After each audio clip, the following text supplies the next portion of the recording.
Today we're going to be talking about countries of origin and how you can use them when you're working with Y and mitochondrial DNA. There's also some uses for autosomal DNA as well. I'm going to touch on them briefly at the end of the presentation. So when you're looking at your Y DNA, you're talking about your patrilineal line. So that means your father's father's father's father. And anyone who's done a Y test, or even a male who's done a family finder test, has access to discover haplogroup reports. And what that allows you to do is to get some information on the particular haplogroup that you have. Now, a haplogroup is a particular type of change or mutation or variation that happened in your particular ancestral line on your patrilineal line. And every few generations, another haplogroup comes in. So if you think of a haplogroup as a specific ancestor who lived a number of generations ago and you don't know their name, and basically everyone who shares that haplogroup is a direct descendant of that particular individual. So when you're on your FTDNA page, you would press Discover Haplogroup Reports in order to go in to look at this information. And what it normally brings you into is your most recent haplogroup. Now that's mine, and it was dated to around 1900 AD. So this has given me information about that particular group, but because it's so recent, there's not that many people in that group. In fact, there's only 2. But it's usefully telling me that both of those people have identified that their earliest known ancestor comes from Northern Ireland.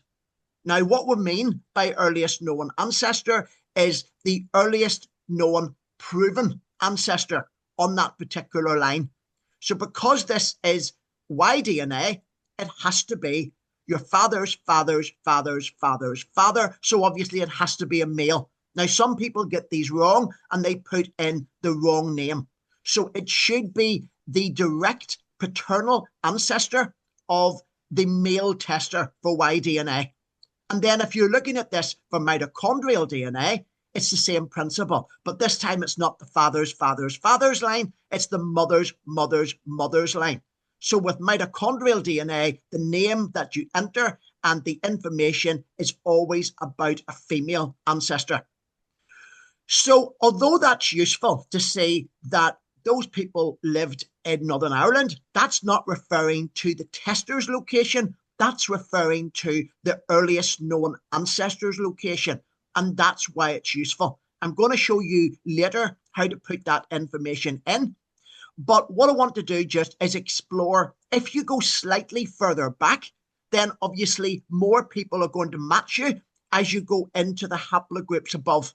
So for example, if I wanted to go to this haplogroup, which is the one above, and it's dated to 1700, I would just click on the little link here, and that would take me back. But I've actually just chosen another one to show you today, and that one is RS588. And it's dated to about 250 AD. Now, you might think that is so far back that it's meaningless to actually look at it, but I just want to show you the type of information that you can glean from this. And again, we're looking at the countries of origin of the earliest known ancestors of the people who are proven positive for this particular mutation. So this is all the descendants of that man that we're calling RS588. And he lived around 250 AD. Now, there's lots and lots of different groups that have grown out of this. So all of these subgroups are all part of it, but they have rolled it up at this level, and they're telling us that 2,405 people at the moment are positive for that particular mutation. So that means that we can then investigate the countries that those people are from. And that's what's useful. So when you go further back to one of these interim haplogroups, it's giving you information on where the descendants of that particular individual live today. And that could give you information on where your ancestors were living at that particular time period. So if you think that your ancestors are from England, and all of these are different people who you're matching are from Scandinavia, say, well, then that is telling you there's Scandinavian origins to your particular haplogroup. Now, this is user-reported information, but at the same time, because you're looking at so many people's user-reported information all rolled up, it starts to become a useful figures to look at. So it gives you the top 3 countries that are identified by the people who share this haplogroup. And you can see that 494 of these 2,000 people are telling you that their earliest known ancestor is from Ireland. A lot of people are saying they're from the USA, and that's probably because they can't jump the pond to get back to where their ancestors came from. So when they do their genealogy, they're still in the United States. So therefore, you wouldn't really look at that as a place of origin, but it's good to know that they can put that in because you wouldn't want to speculate with this. So when you're entering the information, I would say put in the place that you're sure of. Don't be putting in a speculation because you could be wrong. And then you can see Scotland is coming up as the 3rd highest country. But then it says other countries. And then there's 1,581 people who haven't said that they are in those 3 countries. And if you click on other countries, you can see what countries they are. And this is what comes up. So when you look at country frequency, it gives you a little heat map. And you can see, because Ireland was the top one, you can see that it's slightly darker for Ireland, but you can see a lot of people in the US and, in Western Europe here and also in Australia have got that particular haplogroup. And then you get the numbers here, which is very interesting to see. And that's what I wanted to show you today. You can see 106 people have identified as Northern Ireland. There's the 494 that you saw on the previous slide for Ireland.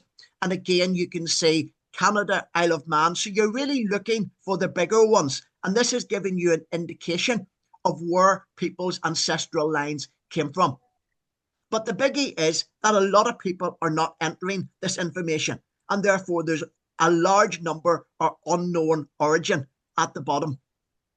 And I would like to encourage all of you to enter this information in every kit that you manage in order to make this information more meaningful for everyone. But it's really nice to see that breakdown. And a lot of people don't know that they can actually go in and look at these statistics. It's not just the top 3 countries you can see, it's actually all of the countries. So you just do this in country frequency by toggling between the map view and the table view. So that information is available for every single haplogroup. So when you're deciding which country to put in, you would think that you would put in a country because it's asking you for a country of origin, but it really means region. And what I was able to find was there's actually 12 options for the British Isles. You would really just suspect there would be 2. There'd be one for the UK and one for Ireland. But there's actually 12 options. And I've shown them all on the slide there. You've got Guernsey and Jersey. You've even got one for Cornwall. So what I would say is put in the most specific region that is specific for you. We're lucky that we run the North of Ireland DNA project, and that because Northern Ireland is covering 6 of the 9 counties that we cover, we have our own little category that is very useful to us. So we would prefer that people self-identify as Northern Ireland rather than as Ireland or United Kingdom. Because this isn't a political statement, this is just something that is genealogically useful. And if you can break it down into a smaller region, it's going to be more useful for you and for everyone else that's looking at this rolled up, aggregated information. So do think and do revisit what you have entered to see if you have put in the most specific option that you can. And again, if it's Scotland, don't forget that you have one for the Shetlands and one for the Orkney as well. So there is different variations there. So when you're looking, I just thought it was interesting to look at the number that have entered these categories for both Y and mitochondrial DNA. So though I've been talking about Y DNA there, the same options are available through FTDNA Discover for mitochondrial DNA. And I just went in to look at the totals for who has self-identified as from these countries. Now you can see that 9,000 odd people have put in UK, which is technically correct, but it's not the lowest level to which they could have broken that down, because that's only one of those 12 options. So, you know, if they were from the Orkney Islands, it would have been more useful to put the information in there instead of putting the UK. But it's good to have the UK as an option, just in case you don't know a more drilled down location for where your ancestor lived. But you can see that England is extremely high. Now, when I'm looking at my DNA and I'm looking at the project DNA, I'm obviously seeing Ireland and Scotland and Northern Ireland quite a lot. I must say, I wasn't aware that there was as many people with English lines that are self-identified as their earliest known ancestors coming from England. So even just to get an idea of the makeup of the database, that is a really useful set of figures to be able to look at and analyze. And obviously, all of these are going to change every week as Discover is updated and more people enter and change this information. So where do you get this information? Well, you can also look at the locations of all of the countries that have been input. It's not just the British Isles. So I just looked at the top 10 countries for each type of DNA, and then I'm going to show you in a second where to find this. So you can see that the USA is the top option. And again, that's because people don't know where their ancestors are from before that. But if they find out and they get a genealogical path, I would hope that they would go in and revisit this and then change that to the more appropriate option. So you can see that there's a lot of people, for example, have tested their Y-DNA who have Arabian lines. And that's very useful to know too. So if you've got a Middle Eastern haplogroup, then you're likely to get matches because people have put that in. There's also people in Finland and Russia. And you can see for mitochondrial DNA, it's slightly different. Most of the options are the same, but that, you know, there is some small differences. And I think Poland comes in about 11 or 12 on the Y-DNA, and it's number 10 on the mitochondrial DNA. So it's just nice to look at those figures, and it might be interesting to revisit those in a year or two to actually see how they have changed. But it does show that there is a wide worldwide aspect to Y and mitochondrial DNA testing, and that we are getting haplogroups which originate in these particular countries.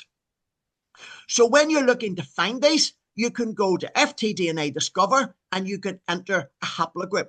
Now, if you're looking at that information for Y-DNA, then what you can do is put in the haplogroup for Y-Adam.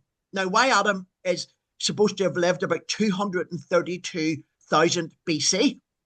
And this is the haplogroup that everybody shares because that is the earliest known ancestor for all males alive today. So what you can do is you can enter this here, or this is the little sidebar that you get when you open Discover, and you can just enter the haplogroup at the top, and then you can look at country frequency.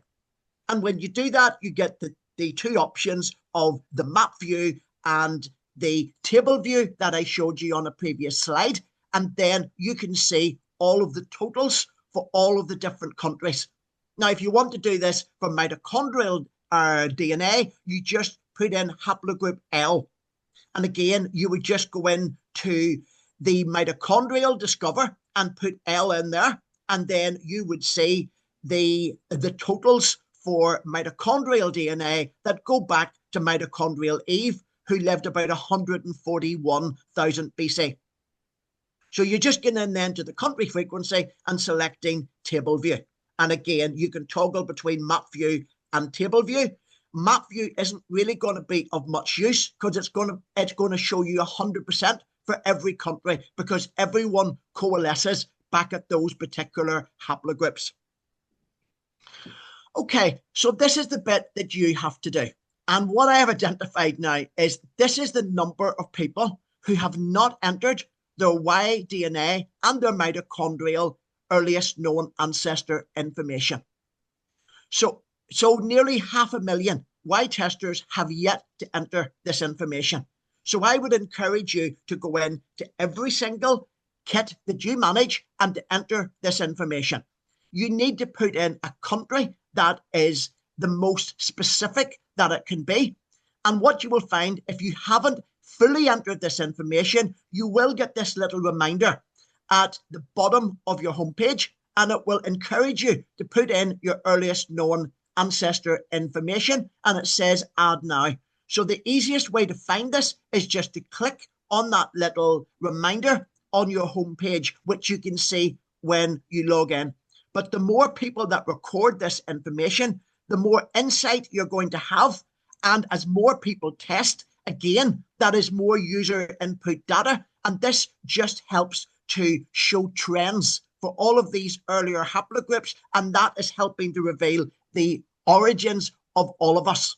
So it's very important that not only do we put this in ourselves, but we talk about it and we encourage others to do so as well. So this is where you go. You hover over your name on the homepage and you select account settings. Once you do that, you go on to the tab for genealogy and you have three options. If you click on family tree, that is where you would link a family tree to MyHeritage. Then there's an option for surnames. I'm going to show you that one in a minute. And then you have got the option for earliest known ancestor. So what you would do here is you would look at your tree and you would find the earliest known ancestor on your patrilineal line. So again, this is your father's father's father's father's father, as far back on that line as you have. You put in the name, dates if you can, and then put in the country of origin.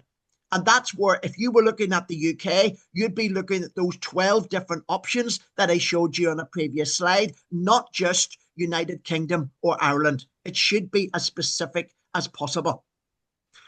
And then once you do this, you would then click on update location. And once you click on that, it brings up a little map for you. I'm going to show you this now, but just remember that this is just your Y-DNA information. If you scroll down further, you can enter your mitochondrial information. If you don't know this information, say, for example, there's an unknown ancestor, I would put in the earliest known person that you know on that line.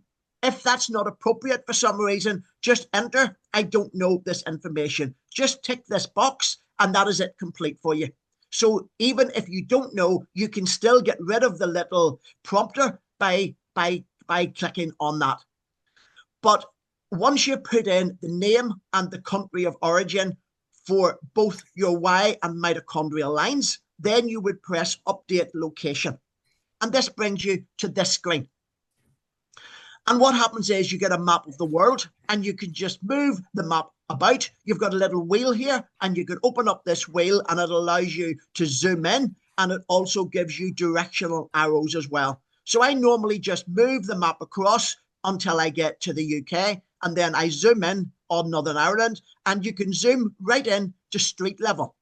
So this is a very detailed map, and you can you can choose to put in a very precise location for where your earliest known ancestor lived. So you can choose a field or a street or whatever, and then it will automatically find it for you. It will find the coordinates, but you have to remember to click save before you come out of this.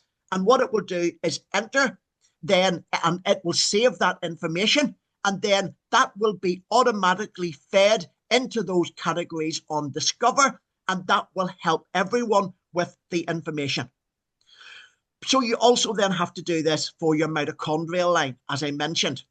But once you do this, there is extra benefits to doing this. So even if you're female, you should still be entering your earliest known patrilineal line. Now, you won't be able to test your Y-DNA because you don't have any Y-DNA, but this information is used for for other features on family tree DNA as well.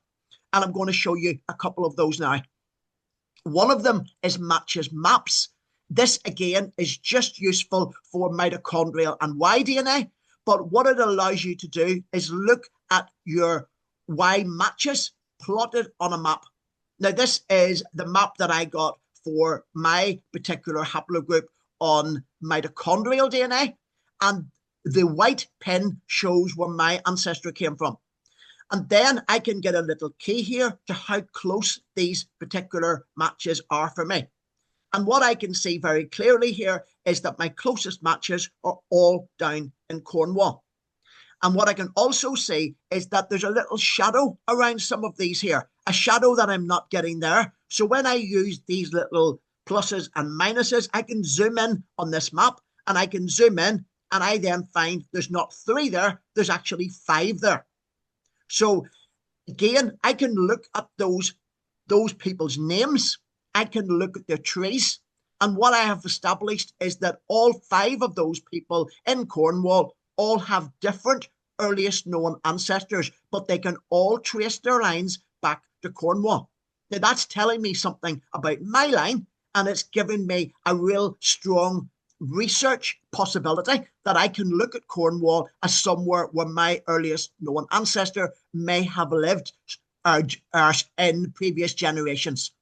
So you can look at this for mitochondrial or for Y, but you can also look at a map for your autosomal DNA. And if you go into your My Origins report, so if you've done a family finder test, then what you can do is you can bring this up. And when you go into My Origins, there's a little option for Compare Origins. Now, it's something that a lot of people don't actually notice, but if you click on that, then it tells you how many of your matches have opted into this feature. And there's a little black pin. When you click on the little black pin, it then opens up this little sub window, and you can then enter to see the patrilineal lines and the matrilineal lines of your autosomal matches. And this populates a map for you. Each one of these pins is clickable and allows you to see the people who say that their earliest known ancestors came from those particular places. And again, I would encourage you to zoom down and zoom in really, really closely, so as you can see nearly at street level information, because you will see that lots and lots of these pins are piled on top of each other. And how I would also use this information sometimes is when you see clusters, you can, even if you didn't know who your ancestors were, you may identify clusters for places where your ancestors lived, whether you know they lived there or not. Now, I know that a lot of my ancestry came from Antrim and Down. Antrim and Down are here. And if you just look at that map of the UK, you can see there's a higher proliferation of pins around that particular location than there is in other parts of Ireland. And that, if I hadn't have known my ancestry, if I had, say, been adopted or been illegitimate, then that might have been a very good clue for me. So again, entering this information helps you, but it also helps other people as well. So when you're at that and you're entering your earliest known ancestors, it's a good idea to also enter your surnames too. And this is particularly useful for autosomal DNA. I would encourage you to enter all of the surnames just of your direct ancestors and add the place they lived furthest back. So you just want to put in each surname once, and you want to put in the place they lived furthest back. I would also say qualify that place, because people around the world are using this system. They don't know where your ancestors lived. If I would have just put in Ballycarry or Macragall, the vast majority of users on Family Tree DNA would not know where those places were. So qualify it by putting in the county and the region or country. And if you do that, it's going to be more user-friendly and it's going to be more useful to you, because if you put in quality information, people are going to be able to use this, and it may prompt something in their mind. They may realize they have an ancestor from there, and they may then contact you, and you can then work together to try to get further back on your ancestral lines. So once you've entered all of that information, you're done. That's all you have to do. So put in your earliest known ancestors, put in your surnames, and make sure you do that for every kit. And hopefully that will mean that you and others can make more use out of FTDNA Discover and all of the other features I have demonstrated. I hope that was useful for you, and I hope you enjoyed it. Thanks.